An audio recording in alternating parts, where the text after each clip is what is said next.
I apologize. Thank you so much for the reminder. I just got excited and rolled on. For the sake of the recording, this is a recording of a Employee Learning Week class called Public Speaking: Practical Steps to Apply and Try. And I won't go through all the other stuff again.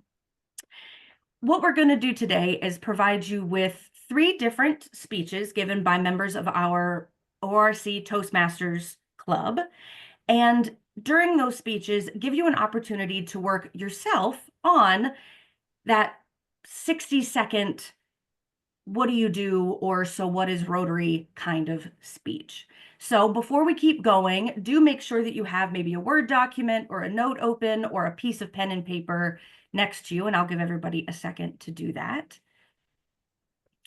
And thank you. It looks like everybody has their name, which is excellent. Thank you so much, because we are not taking a roll as we used to, but they will be asking everyone to complete a little questionnaire, I believe, or a poll afterwards, just to say what you found effective, what you didn't find effective, things like that. So while we do not take roll this year, it is important that you have your name on the screen, which I think everybody has. So excellent. And since it's recording, you do not have to show your face unless you would like to, but we will be asking for volunteers throughout. So if you're not comfortable showing your face, you're perfectly fine just using your voice. But I do hope that some of you, given some of the content we'll discuss today, I hope some of you will be on camera with us. Okay. All right. So hopefully everybody has something next to them that they can use to write. And with that, let me jump in to our first speaker. So Grace Walquist will be giving us a 10-minute speech, and she is going to be talking about the purpose and how to find your purpose when you're creating a speech, even if it is a speech, like we said, that is very short. She has a PowerPoint to share, so I'm going to let her do that. Grace is the current president of our ORC Toastmasters Club as well, so I think you all will enjoy this very much. If you have any questions, please feel free to include them in the chat. We will be monitoring. Take it away, Grace. Thank you, Kate, and thank you all for joining us this morning. My hope is to help you feel more at ease when called upon to speak at work, combining your natural personality and story while connecting with your audience. You can deliver using an authentic voice, and your thoughts are relaying relevant information. Now imagine yourself on top of a lush green hill with no one around, just you and the sunshine on a hilltop, overseeing a valley with a silky river running across the valley. Relaxed and without worries, your words come to light, smooth and silky as the river below. Now imagine yourself at a meeting, room full of people from around the world.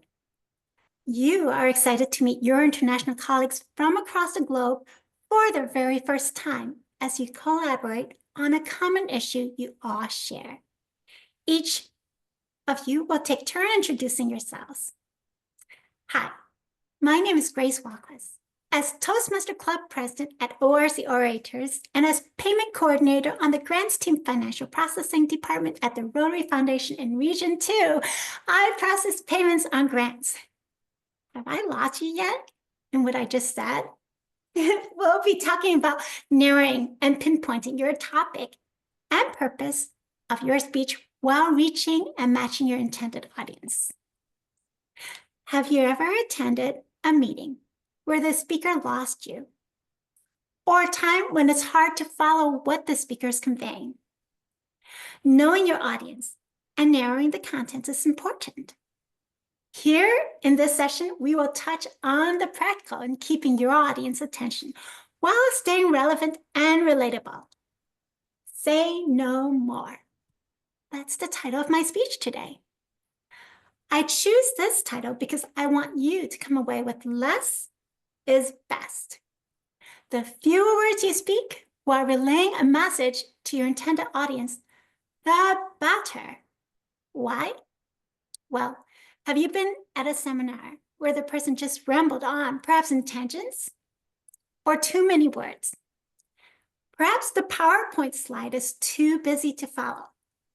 You are left to read the slide quickly or listen to the speaker. Of course, you don't want your audience to do backflips and somersaults while digesting what you just said and figuring out how it could benefit and relate to them. Short, concise, and know your audience is what I'm after, and I'm sure you would too. So here are the practicals. First, identify the purpose of your speaking. What do you want to do? Persuade, inform, educate, entertain.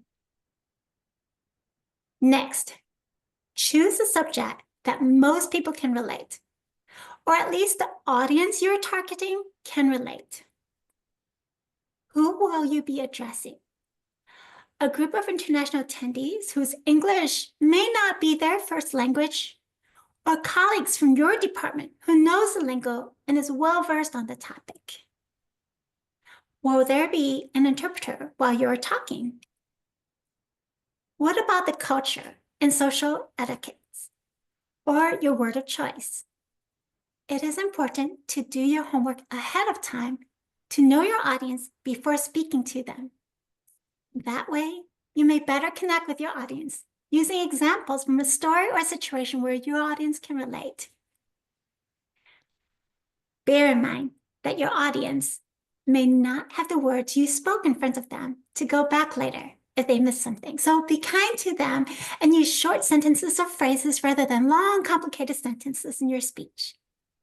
This is especially true if you have an international audience and your speech needs interpretation.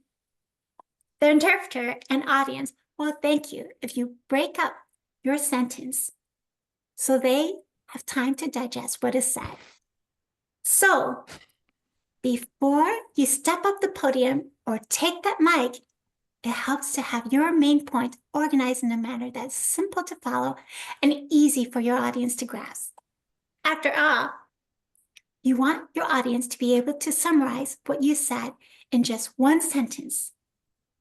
In so doing, you have mastered an effective way in delivering your speech succinctly and clearly, as Elizabeth Dissinger, the author of Get to the Point, mentioned in her book. Talking about getting to the point, after you choose your topic, follow an outline breaking up the speech into 3 parts with 3 skeletal points. The 3 parts of the speeches are the introduction, the body, and the conclusion. Choose the topic. Fill out the topic with skeletal points with at least one supporting story or example. According to the 2018 champion of public speaking, Ramona J. Smith, she says, I start with the skeleton, then start to throw meat on the bones. Once you have the 3 points, you can write down anything you can think of that could go into those main points. Don't worry about editing or the word count at this point. Just jot down your wordy first draft. Yes, wordy first draft. Then you have enough materials to cut down. Take a few days to chew on the ideas and remove anything that takes away from your speech or may lead it off track. Keep in mind, less is best. As Gary Schmidt, a former professional speechwriter and Toastmasters International past president says, oral speech is very different than written language. So adjust accordingly and keep your audience in mind, using transitions between main points of your outline so that your speech may sound fluid and not choppy. Think of your audience, your topic, and they're riding smoothly through your speech rather than bumpy along the road until you all get to the conclusion of your presentation. Continue to refine and remove any anything that takes away or detracts those three skeletal points until each point are concise and supporting your topic. Remember, the structure, the story, and the word choices are all important when making your presentation. Once you have your three skeletal topics with some meat to support those topics, you are ready to stuff the dressing. You can add visual aids, graphics, charts, PowerPoint, humor, and even audience participation. Which brings me to audience participation. I want you to think about your job. Think about what you often have to explain. Keep in mind the cultural aspect and the experience with your target audience in mind. Provide 2 subtopics you'd like to talk about and jot down those juicy ideas and give it a try. For example, I'm on the elevator going to my next class at Rotary International Convention. When a person next to me asks, "What does Rotary mean to you?" What would you say before both of you part way? I want you to jot down some ideas to support such topic. Be relevant, relatable, and concise. Remember, less is best. Once you jot down your ideas, speak out loud and try your hand on public speaking by answering that question. You have a topic and just need to throw some meat on to support those topics. Thank you so much for giving me the opportunity to share some practicals on speaking with a purpose while being mindful of your audience. And back to you, Kate, our moderator for this session. Thank you so much, Grace. I definitely, even as a member of the Toastmasters Club, feel like watching you speak and looking at your presentation, I had some new thoughts that I wanted to give to the idea of really picking my topic with care and choosing what I'd like to say. So thank you so much. Up next, Ingrid Schwab, a former Rotary employee, for any of you who might remember her back when she used to work here, and also a member of our Toastmasters Club, is going to give us a speech on how to organize the content and clarify that purpose of your speech that Grace just talked to us about. So she's going to help us take in that next step of the process of creating even that 60-second moment where you try to explain, what is Rotary or what do you do? Oh, it's so aggravating. Ingrid, help us out, please. How do we do this? Give us some help. Thank you, Kate. Hi, everyone. Have you ever been asked the question, "So what do you do?" and either freeze like a deer in headlights or start rambling in a way that makes 0 sense, and then afterwards, smacked yourself in the head saying, "What is wrong with me?" You are not alone, and there's nothing wrong with you. This is a pretty intimidating question, especially if you don't know the other person and would like to make a good first impression.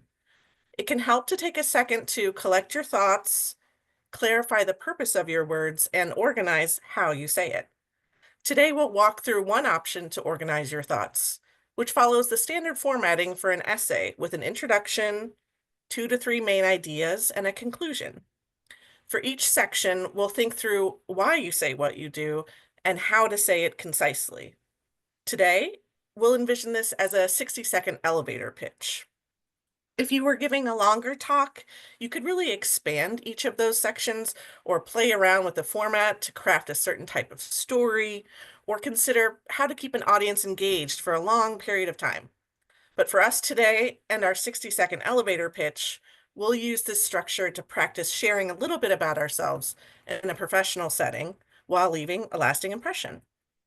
With each component of the pitch, I'll ask you to write down what you would say, and then at the end, we can practice saying these out loud with each other. The introduction of your elevator pitch should be engaging and brief. You can use this time to merely share key information, such as your name and job title, or you can put a fun spin on how you present it, depending on the context, your audience, and your confidence level. If we were in a networking event together, you probably wouldn't be surprised if I shook your hand and said, "Hello, nice to meet you. My name is Ingrid Schwab, and I'm a project manager at the Pulmonary Fibrosis Foundation." You might be amused if I added a hook at the start to catch your interest or connect with you, such as, "Oh, I'm always happy to run across a fellow cheese connoisseur at these events. I'm partial to brie myself. How about you? Pleasure to meet you. I'm Ingrid, and I'm in project management, dot, dot, dot." Don't be afraid to take in a moment or two to take in the situation, your audience, and how you want to present yourself when starting your pitch. If you have a lengthy and convoluted job title, consider simplifying it to avoid dumping a lot of seemingly meaningless words at your audience. For example, for myself, my title is technically Care Center Network Manager, Registry Manager, but since what I mainly do is project management, I think it's fine in this brief introduction to tweak the words a bit to make it easier to digest. So right now we'll take a minute to consider your job title. Is it lengthy? Is there another way you can finesse how to say it while still accurately conveying what you do? I'll give you a minute right now to write something down, and we'll use that to practice later. So Grace, can you put 1 minute on the clock, please? And thank you.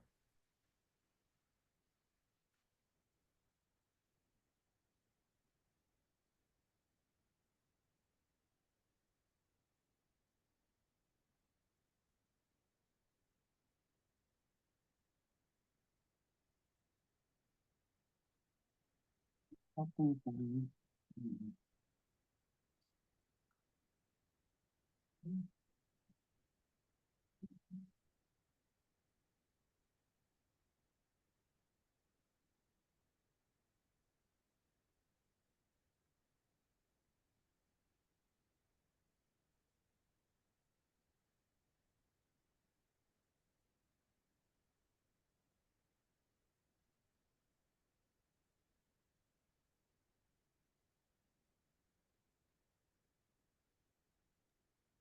1 minute is almost up.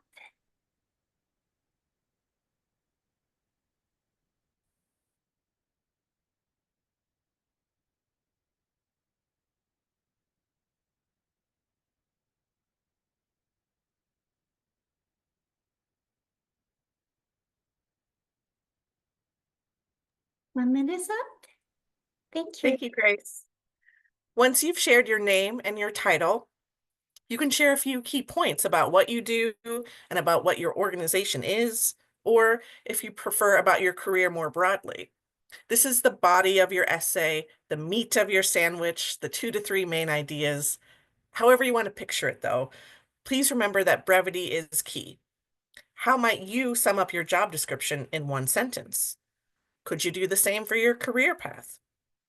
Visualize when you are the audience for this type of conversation. How much can you take in before you start to feel lost or tune out?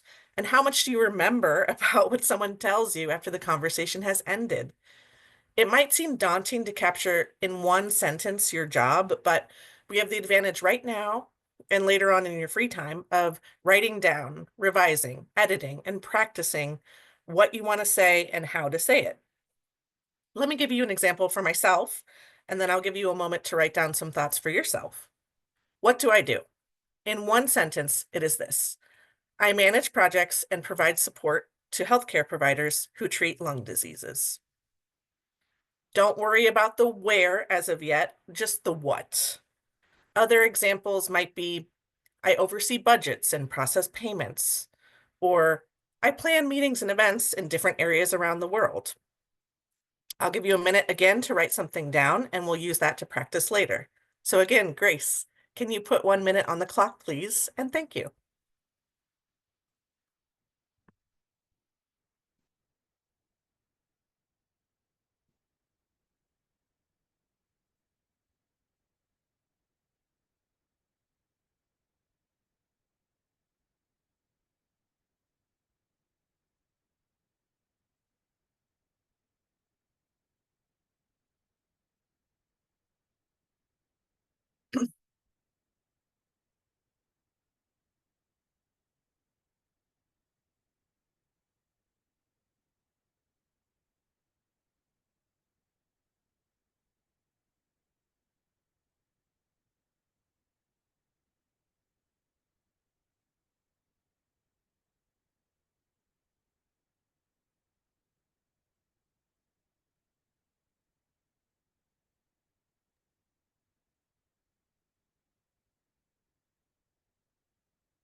And thank you, Ingrid.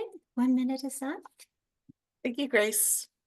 Now that you've said the what, let's move to the other body paragraph of your essay, the other middle part of your sandwich, which is the where.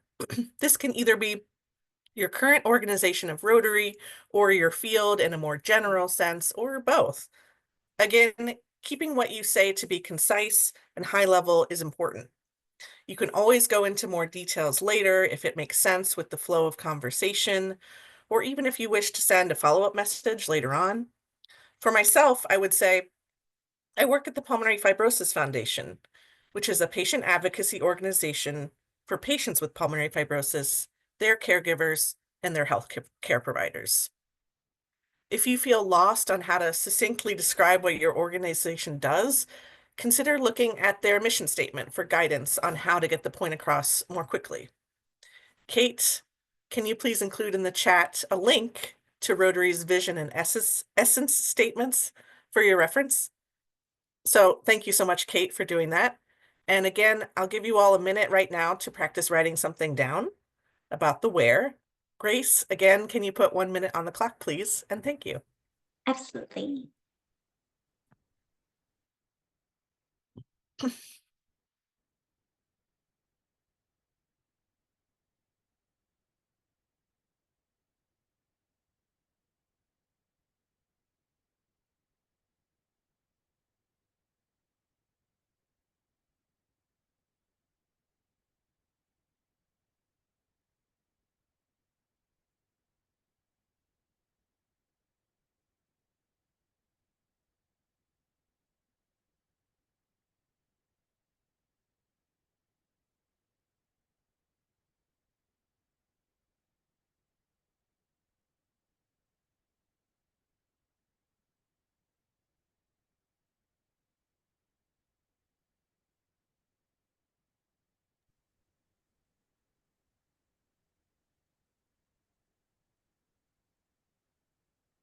And thank you, Kate. 1 minute is up.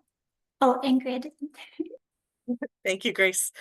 Now we're at the conclusion of your elevator pitch. So what information or impression do you want to leave with your audience? The context is important here. Are you truly strapped for time and you have to end the conversation right now? Or is this a scenario where the two of you will have an opportunity to keep chatting for a few more minutes? Do you want them to keep you in mind for specific opportunities? Or would you like to try and keep in touch with them somehow? For example, you might be looking for a chance to connect and might simply say, I'd welcome the chance to treat you to coffee to talk more about XYZ. Can I contact you on LinkedIn to set something up? Or maybe, are you also in the communications field? I'm always interested in expanding my network. Picture in your mind where you might be giving this snapshot of yourself and how you would like to conclude this part of the conversation. For me today, I'm going to imagine that I'm at a medical conference networking event and chatting with someone while we're waiting at the bar. I might end my short pitch by saying, what brings you to this particular conference? Kate will put in the chat a template phrase for your reference, so thank you, Kate. I'll give you a minute right now to write something down using that template phrase or whatever works for you, and we'll use that later to practice. So once more, Grace, could you please put a minute on the clock, and thank you.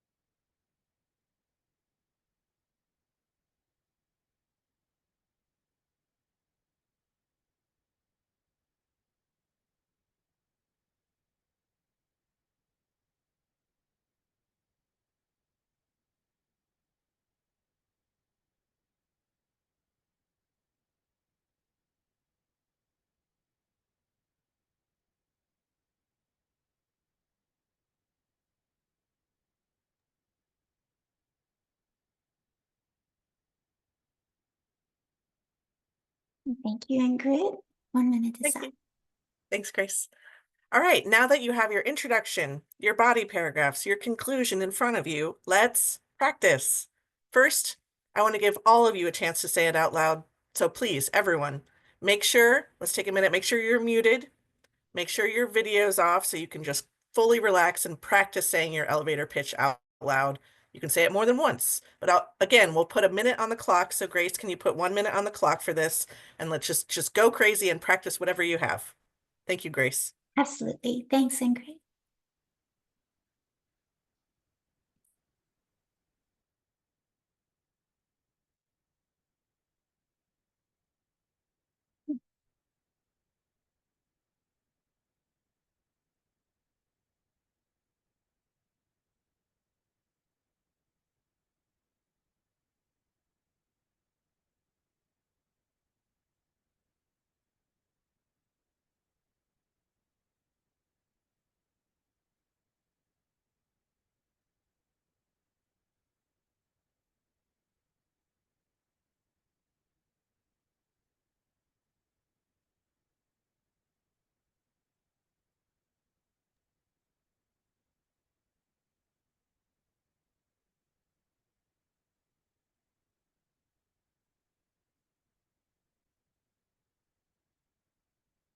And it is up, Ingrid. Thank you so much. Thank you, Grace. Thanks, everyone. I know that might have felt a little bit silly, but I hope you were able to practice. And now, if you could please turn your cameras back on.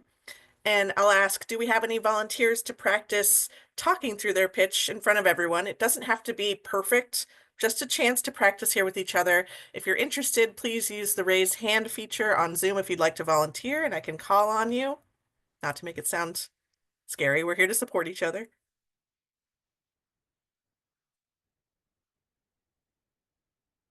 Anyone? I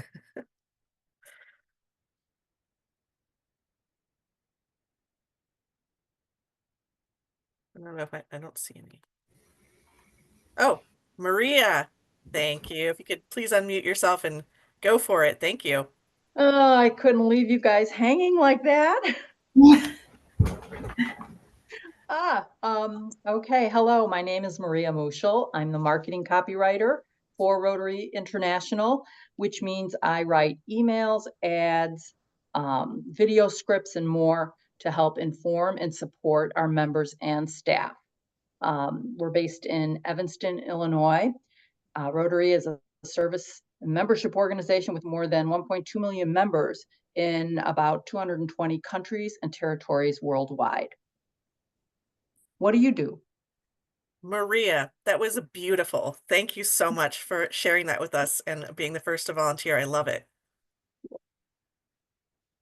Anyone else want to give it a go? Doesn't even I'll have go to be next. the full thing. Oh, Vivian, yes, please. Great. Oh, I'm sorry if I went over somebody else. Okay, so here we go. My name is Vivian Fiore, Manager of Public Relations, and with my team, I get to tell the story of Rotary's humanitarian impact around the world to those who don't know us. We do this by securing media coverage of Rotary Club projects and global initiatives. Rotary International supports Rotary members throughout the world who help volunteer to improve lives and strengthen communities. And if you're interested in learning more, let me know and I can provide you with further information. And you can always also visit rotary.org. Vivian, awesome. That was wonderful. Thank you. Anyone else want to give it a go?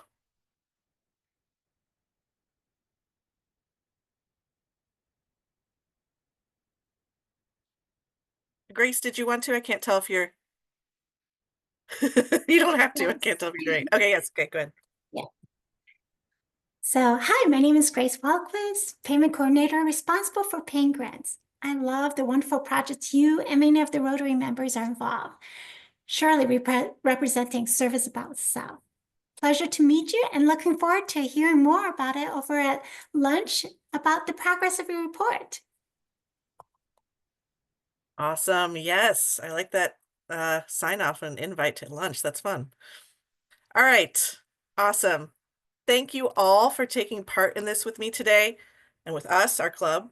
Remember the structure of intro, body, conclusion, as well as your audience, timing, and your purpose, and you should be good to go. Thank you. Back to you, Kate. All right. Thank you to Ingrid for giving us some insight on how to actually take the time to organize and break down that speech. So now it's going to be up to me to kind of finish everything up. We're going to talk about like sort of like body language and vocal variety or whatever, because those things like can have an impact on how people like listen to you and whether or not they're like listening to what you have to say and stuff. Right? Just kidding. That's just kidding. Just kidding. I wouldn't do it like that. That's way too dull, right? That's too dull. That's boring. Instead, I probably would be like, "Hey everybody, my name is Kate, and right now we're going to." I realized I'm in the corner and I should be the speaker. So just a second. What? Oh no, how do I do this? Yeah, well, you wouldn't, yeah, okay, great. All right, well, let's just do this. Let's just do this. All right, super.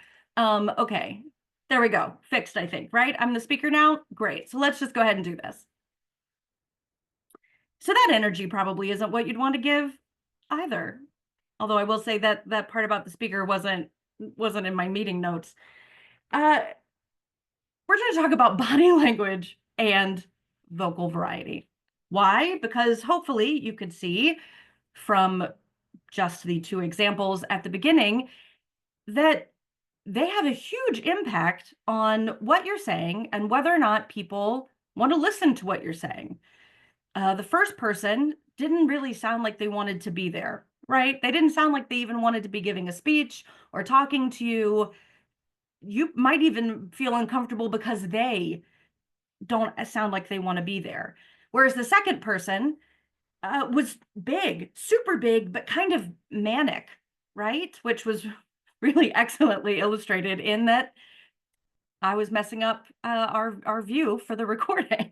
So that worked out really well, right? And in both cases, you might not feel inclined to listen to what that person had to say, not so much because of the words that they were using, but because of their body language and their vocal variety. In other words, because of how they presented themselves.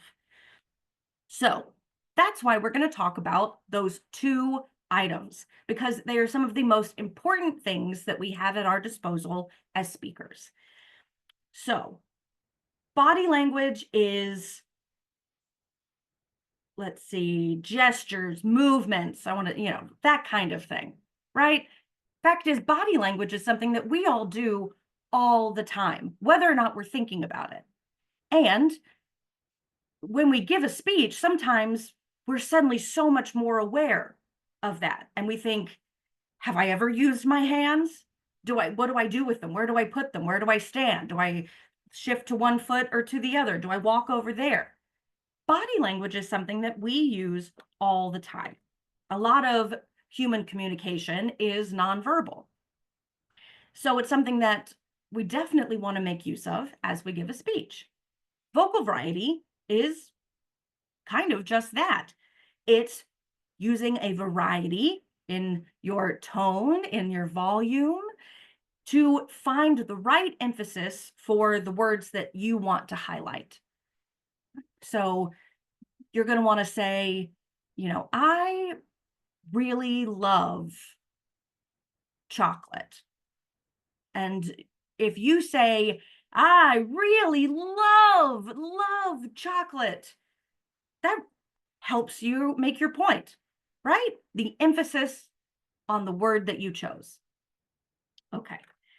So some good examples of these might also be somebody who is telling a scary story, right?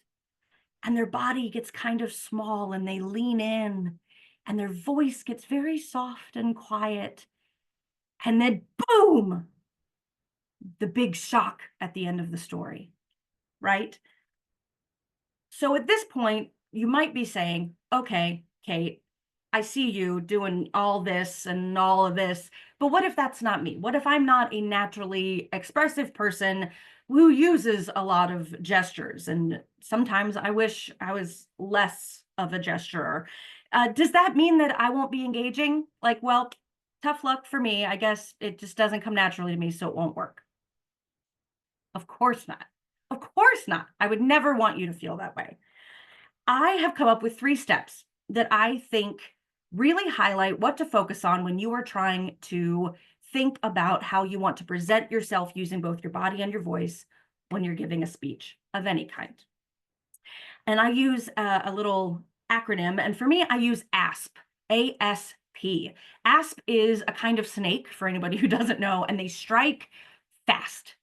All right, so 3 steps and you're golden. You will strike at your audience in a non-lethal way. So the first one is A, and it is accept the cliches. The stuff that may seem basic or silly, head high, shoulders back, open to the crowd, power poses, they probably seem a little silly and cliche. But it's because they work. It's just that not the same thing works for every single person. So you find for yourself the postures and gestures or the tone of voice, the way that you speak that makes you feel confident, and then lead with that. So you don't need to be theatrical. You don't need to be loud. You just need to be confident and comfortable. And a lot of how we do that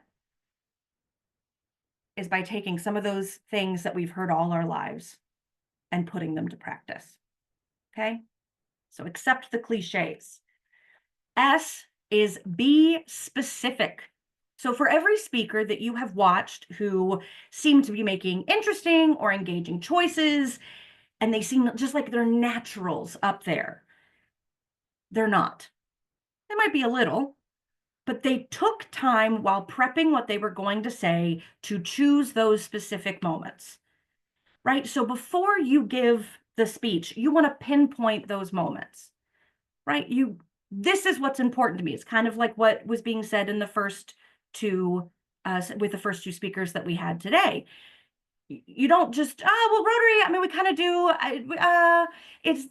my job is, I do this. No, right? You think, what is my role?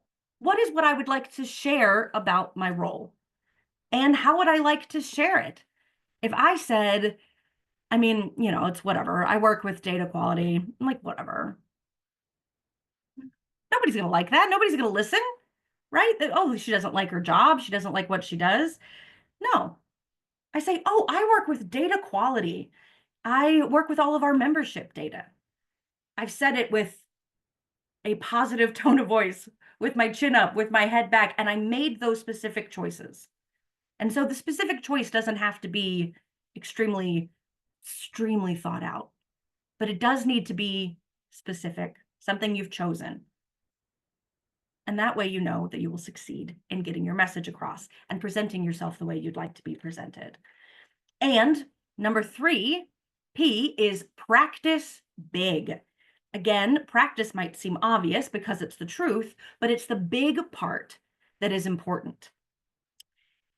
One of my favorite metaphors when it comes to this sort of thing is that you can't make a statue out of a pebble, right?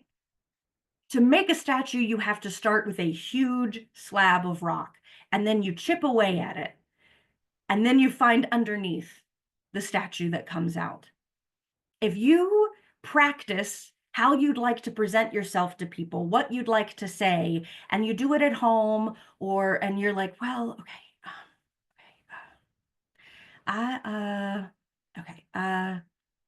then that's how you're going to be when you start. It is a lot easier to take something big and chip away at it and find what makes you feel the most comfortable, right? So, like I said earlier, chocolate. Okay, that too much. It was too much. But if I got nervous and someone was asking me things and I was in a situation and I just screamed, maybe because I was too excited, that's too much. But now I see how that sounds. Okay, you know what? Excitement is good, but maybe we take it down. Maybe we say, I love chocolate. Okay, Kate, yeah, that's a little better, right?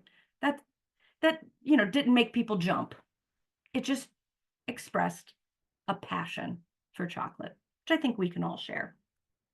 So to sum that up, again, is when you're thinking about your body language and your vocal variety, I want you to accept the cliches, find what works for you, and even if that feels silly, do it because it will make you feel more confident.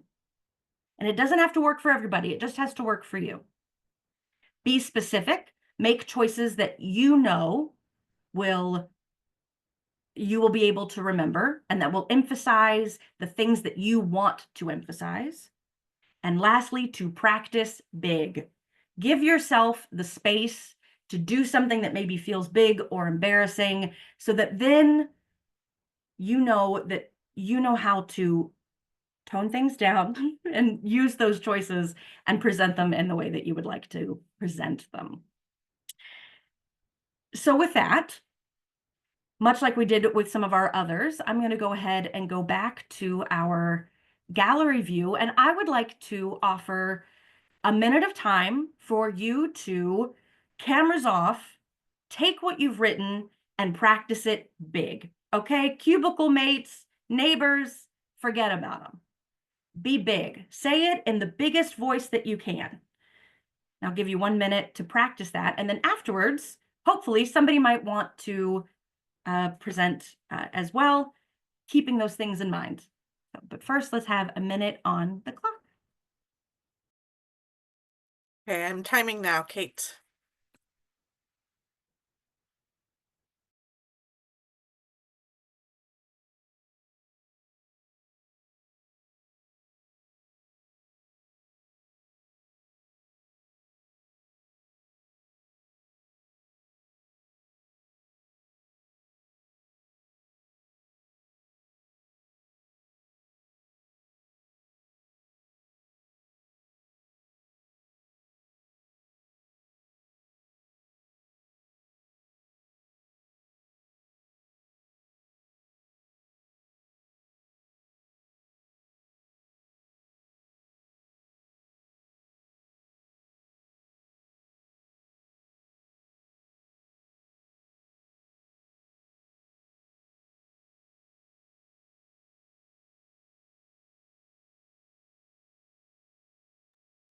Okay, it has been 1 minute. All right, thank you so much, Ingrid. Would anyone like to, now that we've gone through all 3 of the sections of the training that we want to present, would anyone like to present their 60-second elevator pitch using all of those things that we've learned today?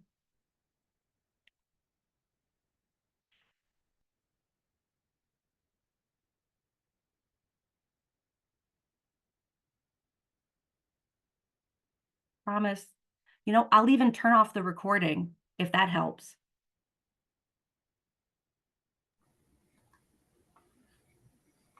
Okay, I'll go. All right. Do you want me to turn off the recording, Vivian? Are you good? Sure. Yeah. All right. Let's pop. Okay. So to wrap everything up today, I hope you all enjoyed this session. I hope you found through each of our different focuses and speeches a way to help for you in the future answer that question of what do you do or what is Rotary in a way that makes you feel confident and like you are able to get everything that you want to say into a short, succinct moment in time.